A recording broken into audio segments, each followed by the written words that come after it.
Hi అండి, అందరూ ఎలా ఉన్నారు? మనం ఈరోజు అడవి పువ్వుల నుంచి ఒక కథను విన్నాము.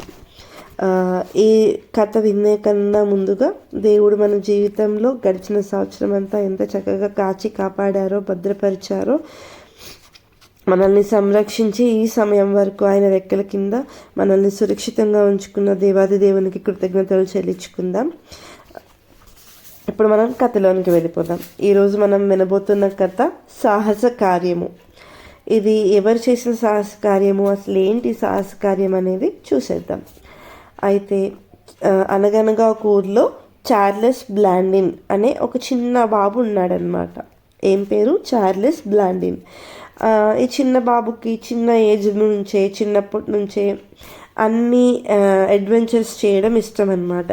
తన చేతితో ఏది టచ్ చేసినా దాన్ని చాలా డిఫరెంట్గా, అందరిలాగా కాకుండా అడ్వెంచరస్ వేలో దాన్ని సాహస కార్యాలు చేసే రీతిలో దాన్ని చూస్తూ ఉండేవాడు. అలాంటి పనులే చేస్తూ ఉండేవాడు. అయితే ఇది చాలా చాలా ఆసక్తిగా, అదొక డిజైర్గా పెరిగిపోతూ వచ్చింది ఈ బ్లాండింగ్కి. ఈ సాహస కార్యములు చేయాలి అని ఆతృత ఉంది. అది చేస్తూ ఉండేవాడు కూడా. చిన్నప్పటి నుంచి అవి చేస్తూ, సాహస కార్యాలు ఏదో ఒకటి చేస్తూ ఉండేవాడు. అతను చేసే సాహస కార్యాలలో ప్రత్యేకమైనది ఏంటంటే త్రాడు మీద నడవడం. అది అతనికి వెన్నతో పెట్టిన విద్య అనమాట. 30 ఏళ్ళు వయసు ఉన్నప్పుడు, అతనికి 34 ఏళ్ళ వయసు ఉన్నప్పుడు, అనగా 1858, ఇది రియల్గా జరిగిన ఇన్సిడెంటే. సో బ్లాండిన్ 34 ఇయర్స్ ఏజ్ ఉన్నప్పుడు 1858 ఇయర్లో అతడు ఏం చేశాడంటే పెద్ద షో చేశాడనమాట. మనకి నయగరా ఫాల్స్ తెలుసు కదా, అమెరికాలో లాస్ ఏంజల్స్లో ఉంటాయి. అక్కడ నయగరా ఫాల్స్ దగ్గర ఒక సైడ్ నుంచి ఇంకొక సైడ్కి తాడు కట్టి దాని మీద నడవాలని డిసైడ్ చేసుకున్నాడు. అలా సాహసకార్యం చేయడం ద్వారా అందరినీ ఎంటర్టైన్ చేయాలనుకున్నాడు. సో అతనికి ఆ తలంపు రావడమే లేటు. దాన్ని ఎట్లా అన్నా కంప్లీట్ చేయాలి అనుకున్నది ఖచ్చితంగా అచీవ్ చేయాలని చెప్పి డిసైడ్ చేసేసుకున్నాడు. నయగరా జలపాతం అయితే ఎంత హైట్ ఉంటుందంటే 1300 అడుగు ఉంటుందంట పొడవు. 2 అంగుళాల మందమున్న ఒక మోకు త్రాడును అవతలి ఒడ్డు నుండి ఇవతలి ఒడ్డుకి కట్టుకున్నాడు బ్లాండిన్. 1300 పొడవు ఎత్తులో ఉన్న నయగరా జలపాతం పైన ఇటు నుంచి అటు చివరి వరకు ఒక తాడును కట్టుకున్నాడు. ఇప్పుడు అతను నెక్స్ట్ చేయాల్సిన పని ఏంటి? చివరి నుంచి ఆ చివరికి వెళ్ళాలి, ఆ చివరి నుంచి చివరికి రావాలి ఆ తాడు మీద నడుచుకుంటూ. అది చేయడానికి డిసైడ్ చేసుకున్నాడు అనమాట. అయితే అది చూడడానికి దగ్గరగా అప్రాక్సిమేట్గా 25,000 అంటే 25,000 మంది ప్రేక్షకులు అక్కడికి వచ్చారు. అసలు ఏం జరుగుతుంది, ఏం చేయబోతున్నాడని చూడడానికి వచ్చారనమాట. అయితే ఆ తాడు మీద నుంచున్నాడు, తన కర్రను పట్టుకున్నాడు, అది ఊతకి కర్రను పట్టుకున్నాడు. ఆ కర్రను పట్టుకుని అవతల ఒడ్డుకు వెళ్ళాడు, మళ్ళీ రిటర్న్ వచ్చేసాడు. ప్రేక్షకులు అది చూసి చాలా ఎగ్జైట్ అయ్యారు, చాలా అప్రిషియేట్ చేశారు, కేరింతలు కొట్టేశారనమాట. అయితే నెక్స్ట్ ఏం చేశాడు? ఇప్పుడు మనిషి వెళ్ళడమే కాదు, ఒక చిన్న తోపుడు బండిని తీసుకుని ఇటు నుంచి అటు వెళ్ళాడు, వాటిని అటు నుంచి ఇటు వచ్చేసాడు.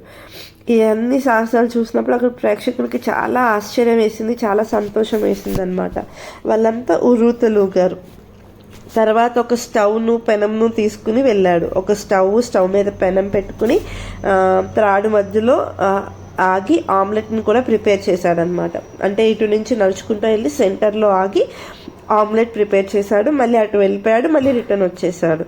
ఇదంతా చూసినప్పుడు ప్రజలకి చాలా ఎగ్జైటింగ్గా, చాలా సంతోషంగా అనిపించింది అనమాట. చాలా ఎంటర్టైన్ అవుతున్నారు. వాళ్ళకు కరతాళ ధ్వనులు, అంటే చాలా హృదయపూర్వకంగా క్లాప్స్ కొట్టి అప్రిషియేట్ చేశారు. అది ఆ సౌండ్స్ ఎట్లా ఉన్నాయంటే, ఆ నయగరా జలపాతం చాలా సౌండ్ వస్తుంది అనమాట. దాని శబ్దానికి మించి వీళ్ళ అప్రిషియేషన్స్, వీళ్ళ ఉరుతలు, వీళ్ళ సంతోషం, వీళ్ళ ఎగ్జైట్మెంట్, ఇదంతా వీళ్ళ భావోద్వేగాలు వాటి శబ్దాన్ని మించేసాయి అనమాట. తర్వాత ఆయన ఒక ఒడ్డుకు వచ్చేసి, ప్రేక్షకులు ఎటువైపు అయితే ఉన్నారో ఆ ఒడ్డుకు వచ్చేసి ఒక అనౌన్స్మెంట్ చేశాడు. ఏమని? నేను ఎవరినైనా ఒక వ్యక్తిని అటువైపుకి మోసుకుని వెళ్ళగలనని మీరు నమ్ముతున్నారా అని అడిగాడు. అక్కడ ఉన్న ప్రేక్షకులందరినీ, అభిమానులందరినీ అడిగాడు. వాళ్ళందరూ ఏమన్నారంటే, నువ్వు తప్పకుండా చేయగలవని మేము ఖచ్చితంగా నమ్ముతున్నాం, మేము 100% నమ్ముతున్నాం, నువ్వు చేయగలవు, చేస్తావు అని అన్నారనమాట. అయితే వెంటనే బ్లాండిన్ అన్నారు, అయితే రండి మీలో ఒకరు ముందుకు రండి, నేను మోసుకుని అటువైపుకి వెళ్తా మళ్ళీ ఇటువైపుకి తీసుకొచ్చేస్తా అని అన్నారు. ఒక్కరు కూడా రాలేదనమాట. అందరూ సైలెంట్ అయిపోయారు. అతను చేయగలడని నమ్మారు. నువ్వు 100% చేస్తావు, ఖచ్చితంగా మేము నమ్ముతున్నామని చెప్పారు. మీరు రండి అంటే ఒక్కరు కూడా రాలేదు. టోటల్ పిన్ డ్రాప్ సైలెన్స్ అయిపోయిందనమాట. అతడు మరలా అడిగాడనమాట. ఆయన పిలుస్తూ ఉన్నాడు, ఇన్వైట్ చేస్తూ ఉన్నాడు, రండి ముందుకు రండి అని చెప్పి. ఎవరు ఒక్కరు కూడా ముందుకు రాలేదు. ఒకవేళ వాళ్ళు అనుకున్నారు ఈ లోతులోనున్న జలపాతంలో కనుక పడిపోతే, ఇంత లోతులో ఉంది కదా, 1300 లోతుంది, 200 అడుగుల లోతుంది. ఆ జలపాతం నుంచి ఆ పైన అతను కట్టుకున్న తాడికి 1300 అడుగులు పొడవు ఉంటే, ఇంకా కింద జలపాతం లోతు ఎంత ఉంది? 200 అడుగులు లోతుందనమాట. ఒకవేళ అందులో పడిపోతే కనుక వారి శవం కూడా దొరకదని భయపడిపోయారు వాళ్ళు. అలాంటి పరిస్థితి మాకొద్దు బాబు, మేము రాము, దాన్ని ఊహించుకోవడానికి చాలా కష్టంగా ఉంది అని చెప్పి అతను ఎంత పిలుస్తూ ఉన్నా అందరూ భయపడుతున్నారే కానీ ఒక్కరు కూడా ముందుకి అడుగేయలేదు. చివరికి ఒక చిన్న బాబు ముందుకొచ్చి నేను వస్తాను, నేను రెడీగా ఉన్నానని ధైర్యంగా చెప్పాడనమాట. బ్లాండిన్ వెంటనే వెరీ గుడ్ రా, నేను తీసుకెళ్తానని చెప్పి ఆ బాబుని తన భుజాలపైన ఎక్కించుకుని అవతల బడ్డుకి వెళ్ళి క్షేమంగా తిరిగి వచ్చేసారు. ఆ చిన్న పిల్లవాడిని ధైర్యానికి అందరూ మెచ్చుకున్నారనమాట, అందరూ అప్రిషియేట్ చేశారు. తర్వాత వాళ్ళు సిగ్గుపడ్డారనమాట. ఈ చిన్న పిల్లోడుకున్న ధైర్యం కూడా మనకి లేదే, మనం నమ్మలేదు ఇతన్ని అని వాళ్ళే సిగ్గుపడ్డారు ఆలోచించుకుని. ఇంతకీ అంత ధైర్యం చేసిన బాబు ఎవరో తెలుసా? ఎవరో కాదు, బ్లాండిన్ యొక్క సొంత కుమారుడు, తన ఓన్ సన్ అనమాట. చార్లెస్ బ్లాండిన్ యొక్క ఓన్ సన్. సో తన తండ్రి తన తాడి మీద ఎలాంటి ప్రాబ్లం లేకుండా, ఎలాంటి డేంజర్ లేకుండా క్షేమంగా తీసుకొస్తాడని ఈ బాబు నమ్మాడు, ఫెయిత్ ఉంచాడు. అది జస్ట్ ఫెయిత్ ఉండడమే కాదు, దాన్ని క్రియారూపకంగా, కార్యరూపకంగా కూడా ఒక స్టెప్ ముందుకొచ్చి నేను రెడీ ఉన్నాను అని అమలుపరిచాడనమాట. అది చూపించాడు అందరికీ.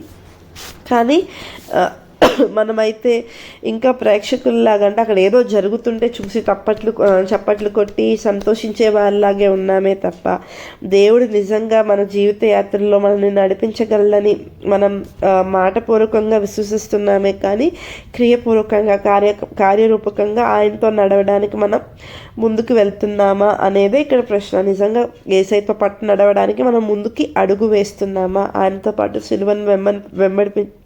సిలువను పట్టుకుని వెంబడించడానికి మనం యేసయ్యతో పాటు అడుగులు వేస్తున్నామా అనేది మనం ఆలోచించుకోవాల్సిన క్వశ్చన్.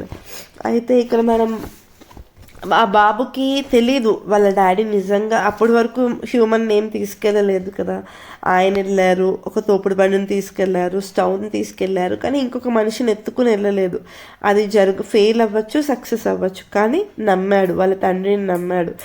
మనము ఇది యేసయ్య గారు, యేసుక్రీస్తు ప్రభు వారు మరణించి తిరిగి లేచిన తర్వాత చాలామంది శిష్యులు ఆయన తిరిగి లేచారని నమ్మలేదు. అందులో ముఖ్యంగా తోమా గారు నమ్మలేదు. అప్పుడు యేసయ్య ఈ మాట అనడం మనం చూస్తాం కదా, యోహాను సువార్త 20వ అధ్యాయం 29వ వచనంలో, నీవు నన్ను చూచి నమ్మితివి, చూడక నమ్మిన వారు ధన్యులని అతనితో చెప్పాను. తోమా ఏమన్నారంటే, శిష్యులందరూ మేము యేసయ్యని చూసాము, యేసయ్య తిరిగి లేచారని చెప్పినప్పుడు తోమా గారు ఏమన్నారు, నేను యేసయ్య చేతిలో సీరలు కొట్టారు కదా, అక్కడ హోల్ పడింది కదా, ఆ కణంలో నేను వేలు పెట్టి చూస్తేనే కానీ నేను నమ్మను అని చెప్పారనమాట. అలాగే యేసయ్య వచ్చి తాను కనపరుచుకున్నారు, తోమా గారు చూశారు, ఆ కన్నంలో వేలు పెట్టారు, విశ్వసించారు. అప్పుడు యేసయ్య అంటున్నారు, నువ్వు నన్ను చూచి ఇదంతా చేసి నమ్మావు, కానీ ఎవరైతే చూడకుండా నమ్ముతారో వాళ్ళే ధన్యులు అని చెప్తున్నారనమాట. ఈ బాబు కూడా చూడకుండానే వాళ్ళ నాన్నని నమ్మాడు. అసలు అంతకుముందు ఎవరిని, ఒక వ్యక్తిని ఆయన మోసుకెళ్ళడం చూడలేదు, వాళ్ళ నాన్న మోసుకెళ్ళడం. బాబోయ్ మా డాడీ నన్ను పడేస్తాడేమో అనే అపనమ్మకమే లేదు ఆ బాబు దగ్గర, నమ్మాడు.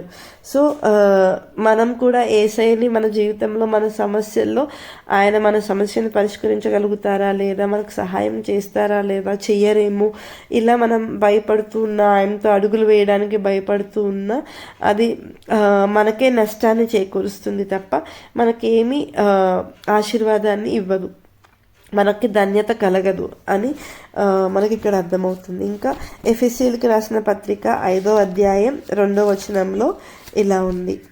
ఎఫెసీ 5:2. క్రీస్తు మిమ్మును ప్రేమించి పరిమళ వాసనగా ఉండుటకు మన కొరకు తన్ను తాను దేవునికి అర్పణనుగాను బలిగాను అప్పగించుకునను, అలాగుననే మీరును ప్రేమ కలిగి నడుచుకునుడి.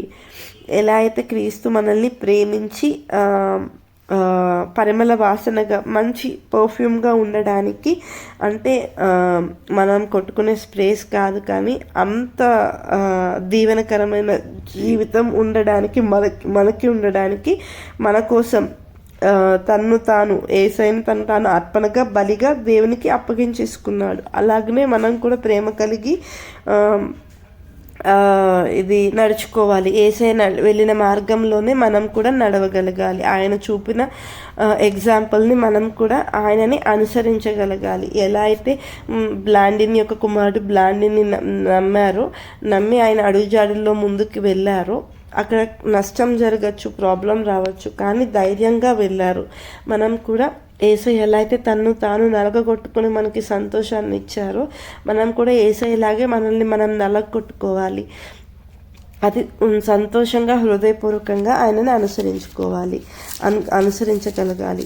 ఇంకా కొలసీలకు రాసిన పత్రిక 2:6 ఇలా చెప్తున్నారు, కావున మీరు ప్రభు అయిన క్రీస్తు యేసును అంగీకరించిన విధంగా ఆయన యందు వేరు పారిన వారై ఇంటి వలె కట్టబడుచు, మీరు నేర్చుకున్న ప్రకారంగా విశ్వాసమందు స్థిరపడుచు, కృతజ్ఞతాస్తుతులు చెల్లించుట యందు విస్తరించుచు ఆయన యందుండి నడుచుకొనుడి.